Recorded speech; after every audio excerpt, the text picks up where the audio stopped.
Normal. Alright, so so teaching, what was your concern?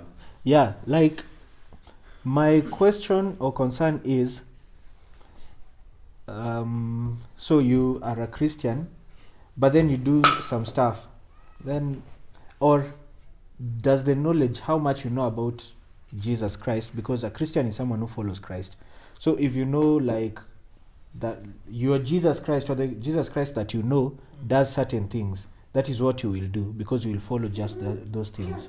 So if the Jesus you know, or according to the knowledge that you have, that Jesus Christ does these things, or Christians in your mind would do these things, so they may not be right according to the Bible, but that's the amount of knowledge you know. So it's a case of bad of Christians behaving badly. So Yeah. deviating from the standard. Yes. So anyone, what do you guys think? Yes. The question: how much knowledge you have on Christianity determines the kind of Christian you become. Yeah. I believe that is the case most of the time, because it doesn't mean that someone has to read about Christianity from the Bible or from a text, any kind of text, for them to know this is Christianity, because even just from other people's actions, you can be able to get knowledge of what Christianity is. Because even in the book 1 Thessalonians 5:21, it says, "Prove all things and keep that which is good." So as much as everyone has their definition of what is Christianity, the Bible itself tells us to look for knowledge, to prove it all, and then keep what we believe is good Christianity. So I would say yes.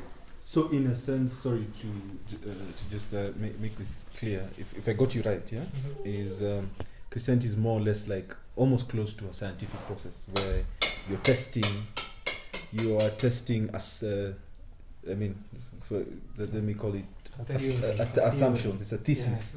So there's a formulation of ideas that need to be tested personally and verified that they are true.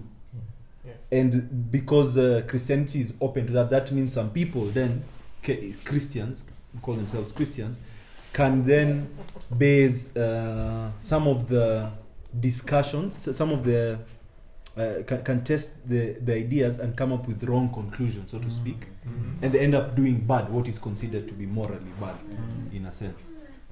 So another question has come up. So we are testing and proving that which is good and that which is wrong. So what is our litmus that we're using to test this thing? The Bible. The Bible. And that's why we talked about the things that inform our morals, yeah? And we said we have decided as individuals in our lives to, take the Bible as our point of information to inform what we consider to be right or wrong. Also, speaking about right and wrong, there's someone said something about us human beings not having any good in and of ourselves.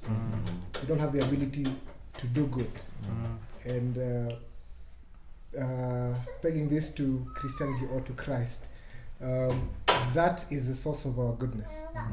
By fully subscribing to Christ, that is where our good morals come from. We talked about intention as well. Someone may do good for people to see. You help so that others can see you have helped. You know what I mean? True. Yes. Yeah. But there should be the kind of you should have the character that makes you do good because of what Christ teaches, because of your love for Christ, and not for show, and not for something you can boast of and say, it is I. I'm the one who did this and this and this. Because when we surrender to Christ fully, we can't boast of anything because our goodness comes from Him. So I think that's something important. Actually, it's a principle of nature, such that a plant cannot be able to produce a leaf if there is no stem. Mm. Yeah. Mhm. The same way applies to us. Yeah, we cannot produce anything. By anything I mean good deeds. Good Yeah, deeds, yeah. because evil deeds we can do. That is our default. It's a Yeah? default setting. Yeah. Default setting. But these good deeds we cannot do by our own self. Yeah, and thus we need to attach ourselves to Christ, who is to live in us and to help us to will and to do of His good pleasure. Mm. So you guys, thank you, Paul. That's a very nice perspective because I think what I'm getting generally is the motivation for morality has to be, can I say, it has to come from Jesus, is it? Mhm. And generally, then what is the defining principle of Christianity that sets it apart from any other person practicing doing good? What is the motivation that drives a Christian? Just to try. Just before that, Yeah. because like I'm saying because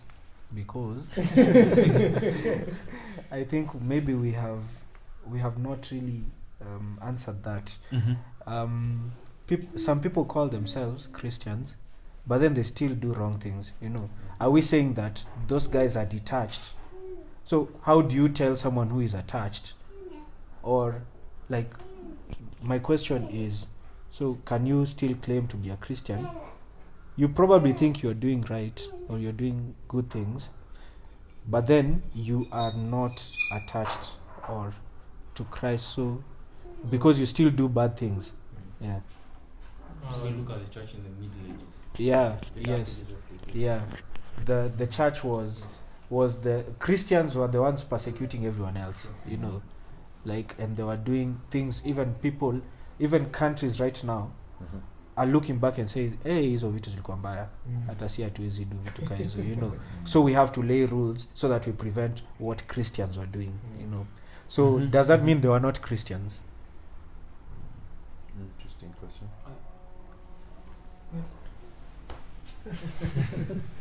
I believe that for a Christian, personally, this I'm talking about myself. Christianity for me is a relationship, true and honest relationship between me and God. Because number one, I have chosen to believe that God is there, and I have chosen to understand His ways, and I want to be honest to Him and have an honest relationship with Him in a personal way. That doesn't mean I'm going to be straight and narrow 24/7. That just means I've acknowledged that I need this relationship with God. That's my perspective. So what makes you want a relationship with? Because I have understood to some level. First of all, I believe in God, and to some extent, I understand God to some level, and I want to continue that relationship in truth and honesty. So in essence, does that mean then there is is it excusable, for example, the example Brian gave, that in a certain period in history, which is generally referred to as the Dark Ages, a group of Christians tortured people and murdered people in the name of God? Is that part of the stumbling that you're mentioning, like part of the not being 24/7 Christian? Mi naona hivi. I don't know if that. Are you asking me? Yeah. It's general to everyone. Teach is saying so. Christianity is a journey to determine the truth, because there's only one truth. There is, especially if you've chosen Christianity, it's knowing Jesus Christ. And when Pilate asked, what is truth? He was talking to truth himself, So when you find out, Yesu alikuwa a humble man, that's truth. So live according to that. Yesu, he didn't tell lies, live to that. And then he probably will reveal himself. By the way, this is something else, you know. So live according to that. In the end, wherever your journey will end, especially in this life, utakuwa umefika at the point of truth pali atakuwa ametaka ufike, and then you can continue it later. Like now he'll reveal himself completely to you. It's like, oh, you only learned like 0 point something %. Now this is me, and then you continue learning him. So I think how I would answer the question is, some people have chosen to not continue learning the truth. You know, Like what So- we were saying, like Yes. that personal yeah, relationship. yeah, mentally. developing that personal relationship, because we are weak. Yes. We are weak, but then he gives us that power. Utafika mahali and then you stumble, he tells you, my child, we don't do that here. We don't do, like, as an example. So, and then you'll be like, oh, okay, I'm sorry I stumbled, but then, okay, come, I show you more about it. So, What I'm getting is Christianity is not something that's imparted. It's a process. It's a daily growth, whereby if you continue increasing your knowledge in the Christian ways, then you get to be more and more of a good Christian. I think it works like anything else. If you want to be a good engineer, you have to get your hands dirty, you know. This is from someone who graduated yesterday.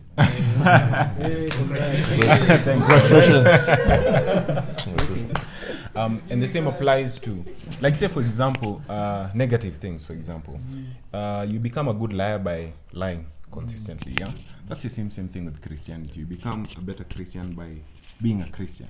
You know, by doing what Christians do, by reading the Word, by walking with God. The more you do it, the better you become. Yeah. so you can be a Christian because you have willed to become a Christian. Or how does it work? I don't think you become a Christian because you just willed to become a Christian. It's because you have chosen to become a Christian. Okay. It's not a willpower thing, you know. Anyone can have the willpower, but choose not to act on it. Yeah. You see, so it's a choice to become a Christian, and let's not dwell on the fact that being a Christian depends so much on what other Christians do, because being a Christian is actually trying to be like Christ. There's a standard. The standard. Yes. Christ is So Ah, just to answer the question Pao asked, what is our litmus? Our litmus is we compare what other Christians do to how Christ did it, and we can be able to tell if it is right or wrong.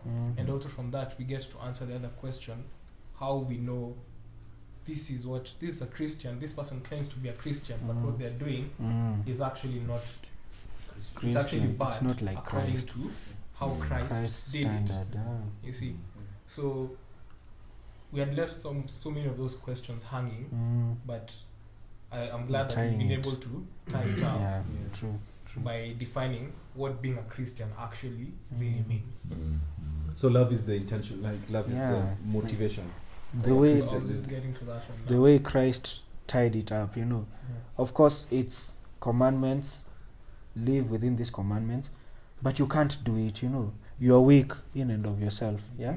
So surrender to me, and then I will work in you. You know, Galatians 2:20 says, "I am crucified with Christ, yet I don't live, but Christ lives in me." You know, so he is the one who's living. You know, he's living in you, and then it's like he's controlling what you're doing now, because he's the one who's living in you.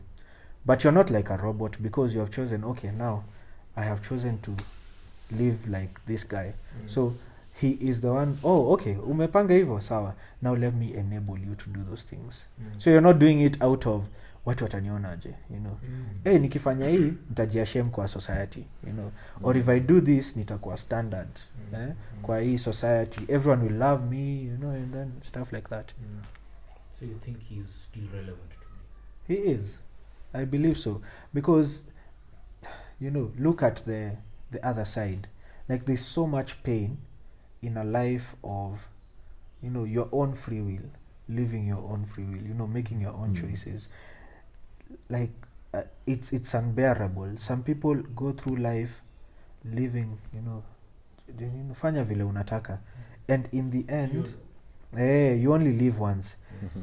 And you look at your age mate, for example, who's chosen to live that way, like they have lived through so much, and you can see it's just because of their choices. You know, Is that and are you talking who's about tried, suffering? yeah, Sorry to interrupt. yeah, Are huh? you talking about separation? What do you mean by separation? When you say the life some people live is unbearable, are you Yeah. saying they're Are you suffering talking and about- Christians Yeah. don't suffer? Am you saying What type of violence? Christians don't is live a this? life that is unbearable? I think what he's saying is, in my opinion, this is just my experience.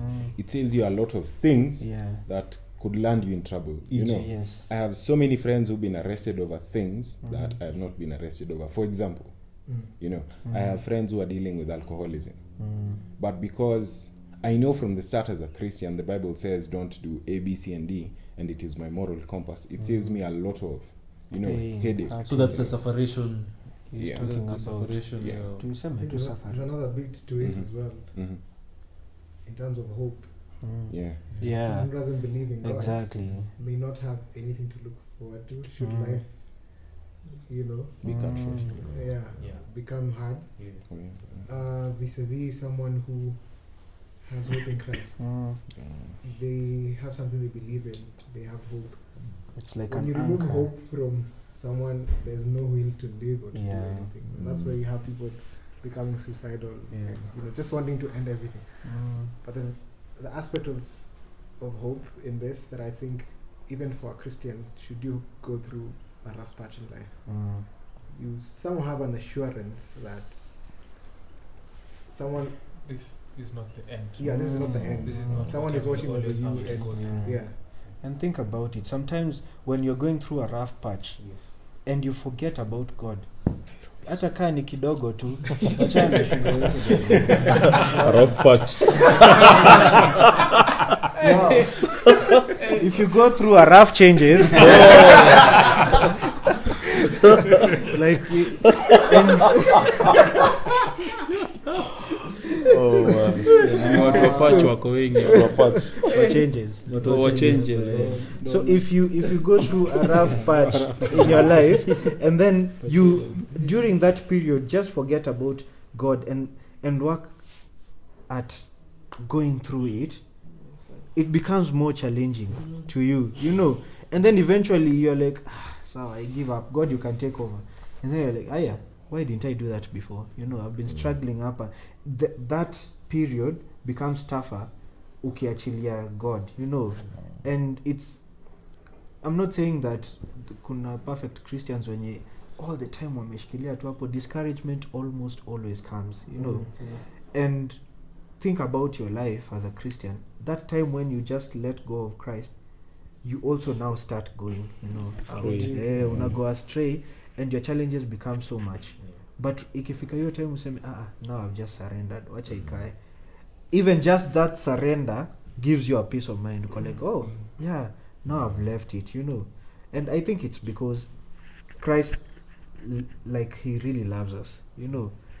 He saves us not because we have done anything, but because he loves us.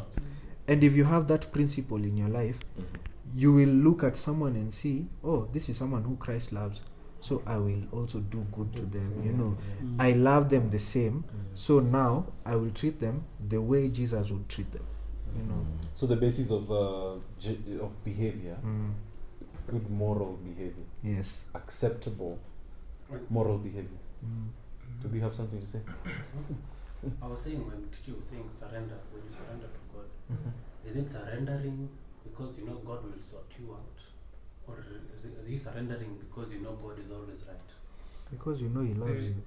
That's where the question. Or you know he loves you, or he's always right. Because God says he'll make rain to the wicked and to the disaster can fall upon you. True. So can love. So when you surrender, what is this surrender? Trying to do things your own way. What is your own way? It's God gave you a mind. Yeah, true. But letting his principles direct your mind. choices, your mind, exactly. Can I attempt to answer Yeah. the question? yes, God has given us free will, and in essence, how do I put this?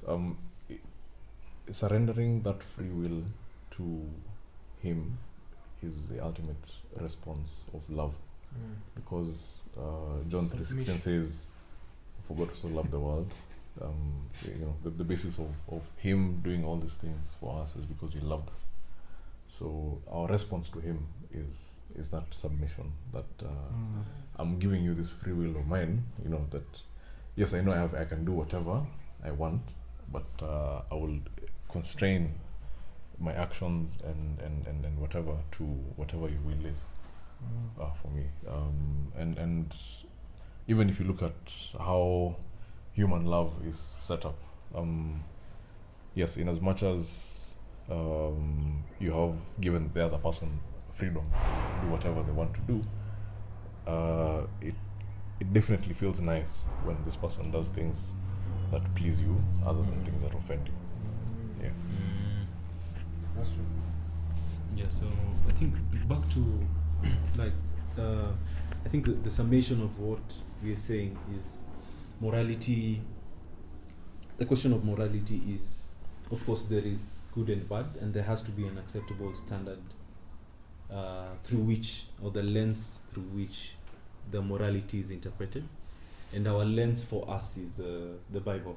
So generally, I think the agreement we are coming to so far is number one, that morality, that is what is good or bad and acceptable in society, has to have a standard that defines this is bad and this is good. Now, at the same time, for us as Christians, the standard we choose to interpret that is the Bible, and especially in the person of Jesus Christ, we find the full expression or the full understanding of how the Bible works. Yes, for a Christian. And also, I think something else that has come up is that bad people can do good, and good people can do bad. But then, what defines the clarity of, or what makes their works morally upright, is that the motivation, or rather the intention, at the end of the day, is what sets apart that this is good and this is bad. And in that sense, then, love for a Christian is the motivating behavior. And that, in the moment love comes in, that word, that really big and explosive word, that has many interpretations in 21st century, means that there is a relationship involved, and generally that's a relationship, of course, for us specifically with Christ. So I think as we think upon these words, we're going to wrap it up with the finals.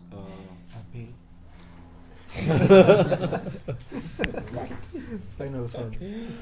Yeah, that final song, but stay tuned for the next episode. We're looking forward to your comments and your comments and suggestions and your questions and your reactions and your feedback and your actions and everything. Everything. Just keep them coming. So keep them coming. Yeah, we are here to listen, and as we walk this Christian journey together. 2, 3, 4. Boom, ba ba boom boom boom boom, ba ba boom boom boom boom, ba ba boom boom boom boom, ba ba boom boom boom boom. Ooh, yeah.